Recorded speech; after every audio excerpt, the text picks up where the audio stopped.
George six কিংয়ের 1 টাকার coin নিয়ে এসছেন, অনেকগুলো কয়েন। এই কয়েন বিক্রি করে একজন ভদ্রলোক আমার কাছে টাকা পেয়েছেন। এই যে সেই টাকাটা দিচ্ছে, উনি এসেছেন হিন্দিওয়ালা লোক, উনি বিহার থেকে এসেছেন। উনি বলেছেন, প্রকাশদা আপনার ভিডিও দেখে আমি এসেছি, আপনি আমার এই কয়েনগুলো কিনে নিন, আর ক্যাশ টাকা দিতে হবে। কিন্তু উনি ক্যাশ টাকা চাইছিল, কোনো রকম বাকি হবে না, উনি ক্যাশ টাকা পেয়েছে। এখন উনি এই কয়েন উনি নিয়ে এসছেন, আমি আপনাদেরকে দেখাচ্ছি ভালো করে দেখুন। জর্জ সিক্স কিংয়ের একটা কয়েনের দামি হয়ে থাকে 1939 সালের 1 টাকার কয়েন দামি হয়ে থাকে। 1939 সালের 1 টাকার কয়েনটা রেয়ার ক্যাটাগরি কয়েন থেকে। এগুলো সব জর্জ সিক্স কিং।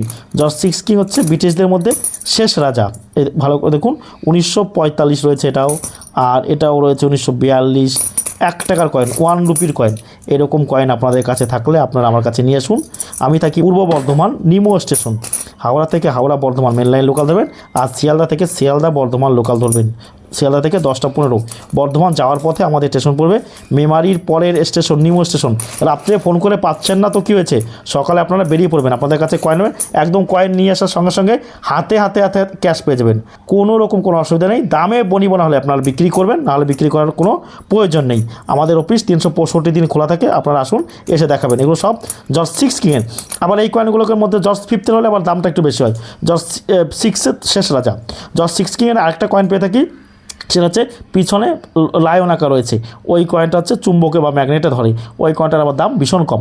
ভিডিওটি ভালো লাগলে অতি অবশ্যই আপনারা আমার চ্যানেলটা সাবস্ক্রাইব করবেন ও ফলো করবেন।